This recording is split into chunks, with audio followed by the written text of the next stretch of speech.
How's it going, guys? Welcome back to the channel. Hope you guys had a happy holidays, a Merry Christmas, Happy New Year, all that jazz. I wanted to get this video out in 2022, but it looks like it's looking like, it's going to be out in January.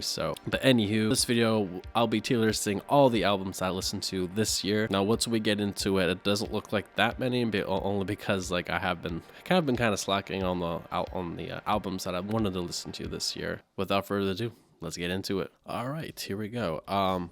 Before we get into it, for some reason I wasn't able to get Drag Me Out's album on here. If I had to rank them, that album, it would probably be a C tier at best. Was an album I didn't really go back to. They had a couple of good songs on there that it's still like on my my playlist and all that. I sometimes go back to, but it was an average album at best. But so yeah, let's just go from the list. I didn't really sort these by alphabetical or when I listened to them. So let's just go. Okay, so first we got Circlewind's latest EP, which is Bogdan's project. This is actually the one I just listened to, a couple weeks ago. I generally really like this album. I had a lot of the cool nuances with the new metal, industrial type of sound. Bogdan has some amazing fry screams in there and some really good just beautiful cleans. I do see potential with this band. I really wish it was a full album, but I am gonna put this at a A tier. So yeah, A tier for Circlewind's Last December EP. All right, next up, oh man, Bad Omens. This is absolutely S tier material for sure. It's probably one of my most favorite albums of this year, as well as just far as the production of the whole album, just all different types of songs in there. You got some heavy songs, you got the poppy songs in there, very Weekend vibes. Noah Sebastian is just a phenomenal clean singer. He can also scream as well, but just well done by the whole the band in general. These guys got very popular on TikTok, as some of you guys might know. But they were already a pretty strong band. They already had over 1 million listeners when this album came out. And then more recently, you have songs The Death Peace of Mind, Just Pretend, Nowhere to Go, stuff like that. So that definitely S tier album. Okay, next up, we're going back into YouTuber territory. Jared Dines' album, The Gray. This was a very long album. A lot of it, I did like it when I was listening to it, but there wasn't a whole lot of songs that I went back to. I really liked the feature with Justin. That was probably one of my favorite songs, as well as what was the one Castle song that I liked? Yeah, Castle Horror. There was a few other ones. I think the first couple of songs were good too. Yeah, it wasn't really an album that really captured my interest a whole lot, but again, it did have its moments. But I would say it was an above average for sure, so I'm gonna place this at the B tier. And speaking of Justin, we got Tallah's album. Oh man, this album was something else, man. Holy shit. I really love Tallah's first album. This one was a lot of the same, but I think it was escalated and just blown up, out of proportions even more. I don't know what to rank this one. This one's tough. I would say it's at least a B or even an A for me. You know what? I think it's an A tier album. Okay, next up we got Windwaker's album, A Love Language. This was a very interesting album. I had a lot of poppy elements this year that kind of transition to the heavier side of things. There was a lot of songs that I liked in this album. There was a few that were to at least for me, but it was a very interesting album. It was a very different album than a lot of the other albums I listened to. It was more so with kind of I guess Bad Omens in a way. I don't know. I want to give it an A. Only for the pure factor of it being like so different, because you know it had a lot of like rapping influences, a lot of pop influences with this album. Yeah, I think it had some, even have some like weird like industrial moments. I'll have to listen to this. I haven't really listened to this one in a while, but if I don't know, that's tough. I'm gonna place it at a B for a while, only because I haven't really listened to it enough, and I know it has potential to be in an A tier, but at least for now, I think I think I like these two albums just a little bit more. All right, next we got Counterparts' album, A Eulogy for Those Still Here. So this album surprised me a lot. I'd actually even haven't heard this band until this year, so it's gonna be a continuation of a lot of these other albums I've listened to. But man, this one really knocked my socks off. I don't know if I will give it an S tier, but I think it's a high A for me. But yeah, it's definitely an A tier album. Just gave me a lot of like nostalgic like vibes from like the early like 2005, 2010 even. I don't know, I think I said something about like sounding like A Day to Remember, but like their older stuff, like it's just very like raw like sounding. You just don't hear too much anymore. Like all these other bands that even on this list are like have just higher, I don't know, like I wouldn't say higher production, but like there's a lot more involved with the tracks. This one you literally just sounds like, you know, a guitar just being plugged into an amp and they're just playing for the most part. It just sounds very raw, like almost like hardcore metalcore type of sound. But yeah, I really like this, so A tier for that one. Okay, so oh boy, next is Architects' album, the classic Symptoms of a Broken Spirit.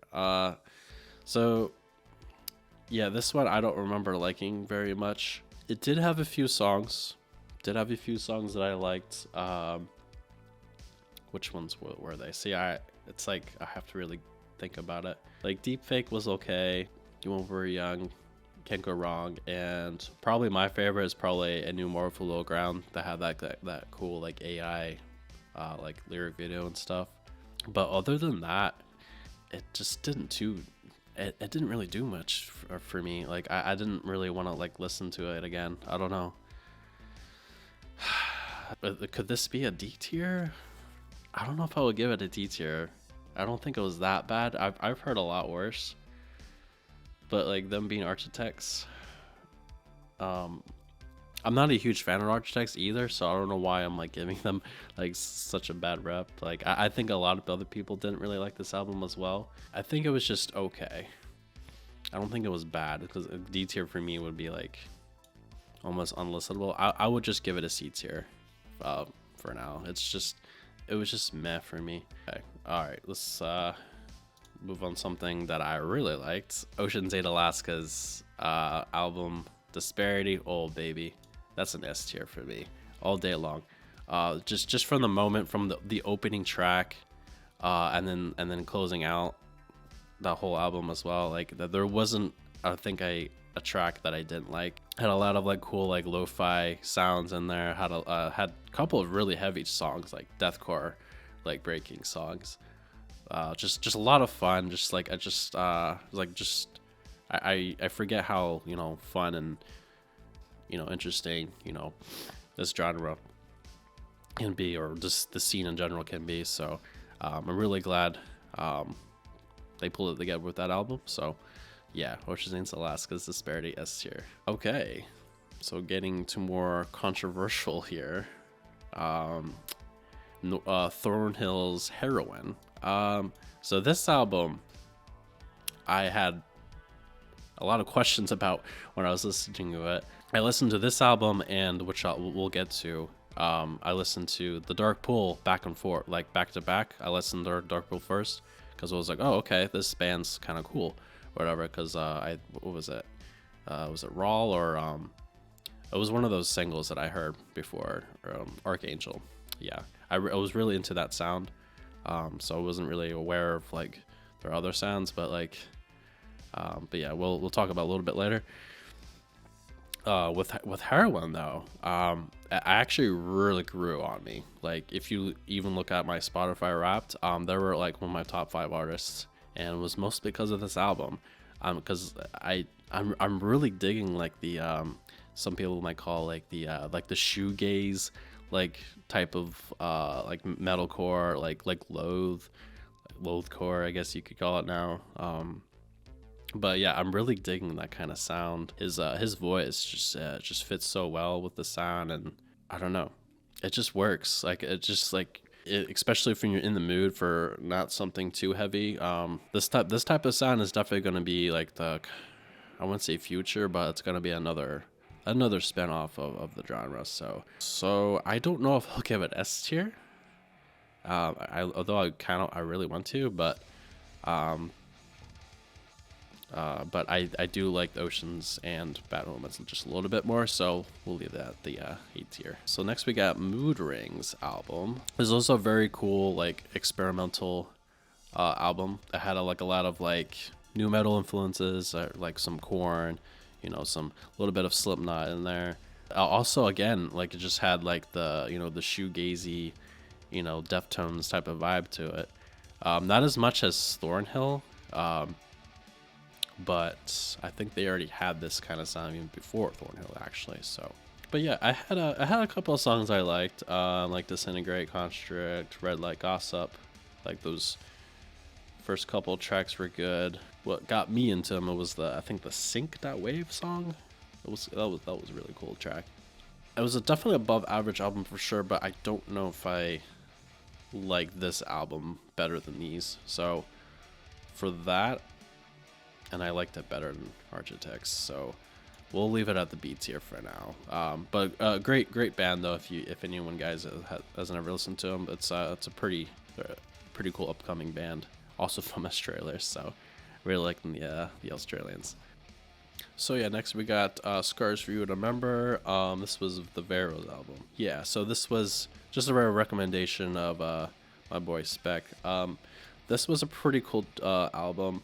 It had some really cool like moments. I remember I kept describing kept reminding me of like different things like Clifford like shooting like some zombies or something with some friends. I had some cool moments. I had a little bit of a lot of whatchamacallit, a lot of filler in there though. But that was okay. But yeah, this band just has that like just that hard hitting just straight up hardcore with a little bit of like metalcore influence in there. I don't typically listen to that kind of stuff a whole lot, so this album didn't get too much playtime for me later on. But I did really like it. But I don't know. Again, I don't know if I liked it better than these, so we'll keep it at the beats here for now. Next we got Static Dress, Flea House. So I liked the idea of this band, being, nostalgic, having that like early MySpace core, type of sound, like a little bit like My Chemical Romance, but like kind of making it more modern though. I think I did like maybe 1 or 2 songs, but then again, all the other songs just sound kind of samey to me. I don't know. I don't really know if I will listen to it again, unfortunately.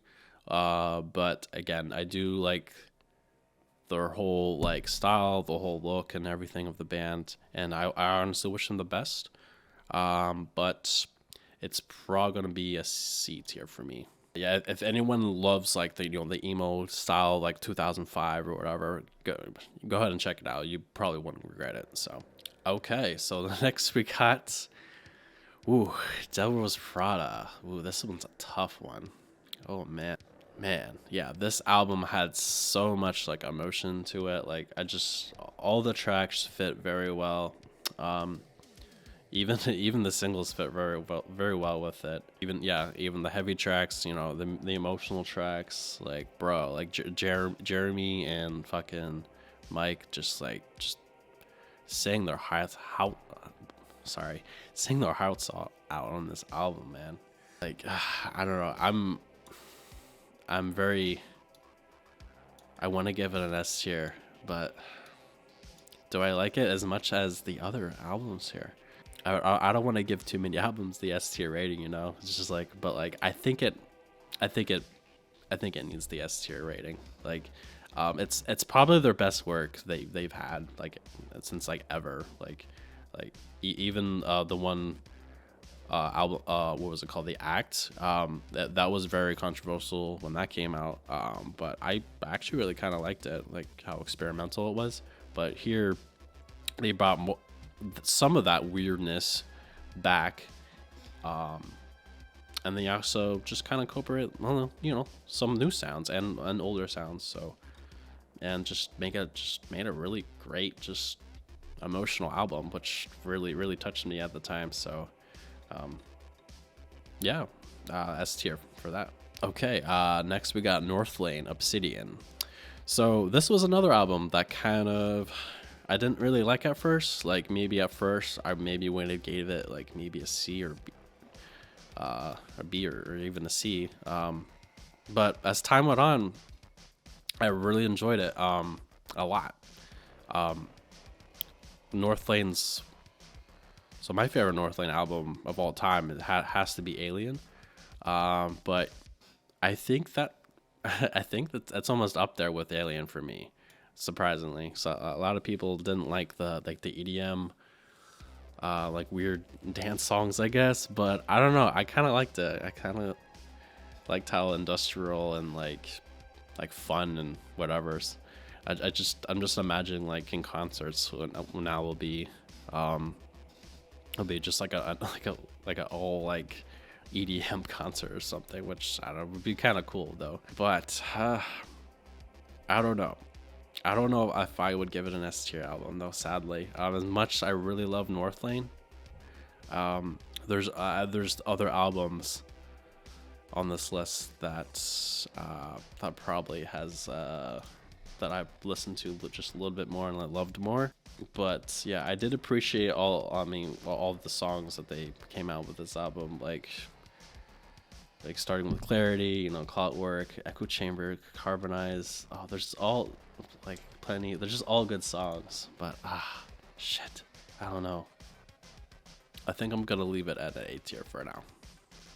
But anyway, that'll bring us to Dayseeker's album, The Dark Sun.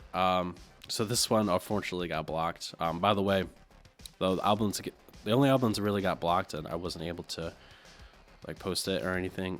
It was this one, the Varials album. I think I put it on Patreon. But yeah, the Dayseeker album is on Patreon, by the way, if you want to check it out. But yeah, this was a fantastic album. The production was just so good on it. Like I just loved every song. It just fit very well. I loved like the cyberpunk and like synthwave type of like vibes, you know, in the background, and they just made a really good like metal like core pop album. It's so good, like very emotional as well. I'm gonna have to get an S tier. Like I liked it that much, even though this one actually they came out more recently as well. Yeah, it's up there with the rest there for sure. I always tend to go back and listen to a lot of the songs on the album. I don't like every song as much, but I think I like it that much to where I like to even better Northlane's album, so which is surprising to me. So there you have it. Dayseeker with the S tier. Okay, next we have Motionless in White's album, Scoring at the End of the World. Bruh, you guys know where I'm gonna put this. It's an S tier album. I mean, I don't like, so the only song I actually don't really like that much, and I tend to always skip. Which one was it? It's probably the Red, White, and Boom song. I don't know, for some reason I just can't really get behind it. Even though it has that, you know, that America vibe to it, but I don't know. I don't think the song structure and songwriting in general wasn't really there for me. But all the other tracks, like, bro, like I can just listen to that back to back. Like for the first like couple months when this album came out, like that's all I would listen to. It was that good. I wish more people would talk about this album, because I feel like they had like a lot of success with this album, but like at least with other like tier list and like reviews on it, like so a lot of people don't really like this one that much for some reason. Even their last album, I guess people didn't like the direction they're going in, like because they do have like that more like arena rock sound. They sound more like, you know, Breaking Bend, you know, like Korn or you know, the like new metal influences. But I love the new metal influences. Like I really think it really fits his voice, and Chris in general is just becoming just a better vocalist in general. Well, as you got to give it to the you know, the guitarist, the drummer as well. Just phenomenal, just creative guys. They just come up with these songs. I fucking love this album, so it's S tier all day. All right, so next we got DARKO, Oni. So this was a crazy album, one of the craziest albums I've heard this year. I haven't listened to many of Deathcore albums, I guess, but these guys, they had me hooked ever since the first single that came out this year. Or no, it wasn't this year. It was like last year. Yeah, when they came out with Dragon Chaser. Oh man, that just hit different. And soon find out it was Tom Barber of Chelsea Grin, which we'll get to. Damn, this was just so experimental, so crazy. I like these sounds that they put in there, and like it was just so heavy. It was just the heaviest thing I've ever heard in a while. Is it an S tier album? Some say it might be, but again, I know it's just for me, but it's some of the songs they didn't really make me, you know, listen to them again, basically. So, but I do really love a lot of the tracks on there.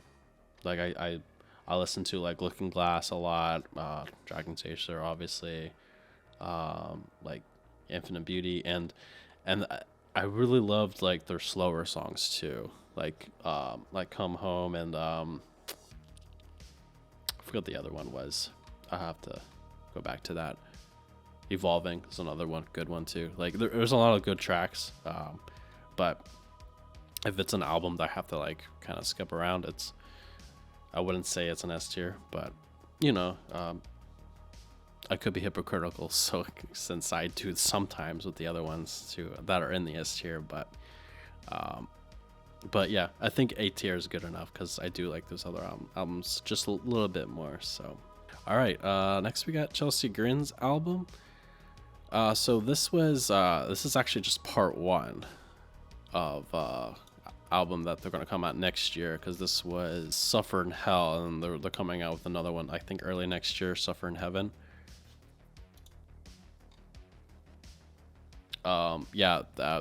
This fucking album was heavy as fuck as well.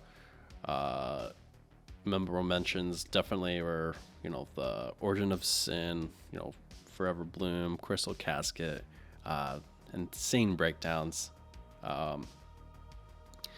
So I mean, there's like I think there's like a civil war going on with like the Chelsea Grin fans and the DARKO fans. I mean, I think they're all the same fans, but I think they're both really good albums at the end of the day, and they both have their own sound. So I think it would be unfair to rate DARKO over Chelsea Grin, in my opinion. So we're going to leave that one as an A tier. Even though I think I like DARKO just a little bit more. Just only the pure fact of them being more experimental, but that's just my opinion. Because some people may like the Chelsea Grin style where it's more cohesive, maybe. I don't know. I'm just bullshitting at this point, but yeah, both were really good albums. And here we go, Lorna Shore. Lorna Shore, Pain Remains. Oh man, this album was very unexpected. I didn't expect it to be, you know, album I would even listen to, because for me, you know, the black and deathcore stuff isn't really my thing, but it does keep me interested because you know Will Ramos and everything, and you know everybody knows who he is. He's like basically like the Mitch Looker from Suicide Silence. Basically, he like, if anyone you guys like know who he was in the deathcore scene, he was huge, and he's like the next big thing. So everyone expected this album to be like, you know, insane, you know, and boy we got it, definitely, especially with those last couple tracks. Like, dude, those like tracks were insane. Like, just the pure like production of and like emotion of those alone, like Pain Remains, well, yeah, 1, 2, 3, like, oh man, you can just listen to all that as like one song basically. And yeah, it was that good, as well as there's some other cool tracks I liked as well. But I think it would be unfair to not give this an S tier album. I mean, would I listen to it again as much? Maybe not. Yeah, it's pretty. Yeah, it's pretty up there. But then I don't know. Then again, if it's going off my opinion though, I still like these other albums much more than Lorna Shore. So yeah, we see a theme here to where like, yeah, all of the deathcore albums are just going to be in the A tier, because I don't really listen to deathcore all like as much as just you know, generic metalcore, I guess. Like, sorry. But yeah, memorable mention. This an album didn't come out this year, but I did listen to this year. Was Thornhill's Dark Pool. S tier, definitely. They're probably their greatest work, because I did listen to their one EP, like Butterfly EP. I didn't think it was necessary to put that on here, but this was definitely necessary to mention this. This is an S tier album, guys. Like, if you haven't listen to Thornhill. If I'd recommend an album, it would have to be the Dark Pool. It was really ahead of its time. It was also when the same year Alien came out, but I think Alien was a little more experimental. I think people didn't like that one as much. I think this one apparently a lot of people liked, and I had that like gent, I guess, style, and I think not many bands, maybe they were, but it was ahead of its time. At least that's what I've heard. So but yeah, guys, that's gonna be my tier list of all the albums I listened to this year, 2022. I do wish I could have listened to a little bit more this year, but you know, shit happens. If you guys have any recommendations, feel free to post that in the comments down below. That was your chance. I'll maybe try to get maybe a few albums that I've missed this year. Who knows? I'm also thinking about maybe posting on a video of like maybe my favorite songs. Let me know if you guys want to see something like that, maybe. But yeah, other than that, I hope you guys had a great 2022. This year, I'm gonna try to be more active, try to post more, not only just song reactions in general, more album reactions, and possibly more other music content. Maybe more covers, maybe more, if you guys want to see some like TikTok reactions, those are fun to do. I've only done like 2 of them, but those are fun sometimes if you guys want to mix up some content. That's pretty much it. As always, I'll see you guys next time. Peace.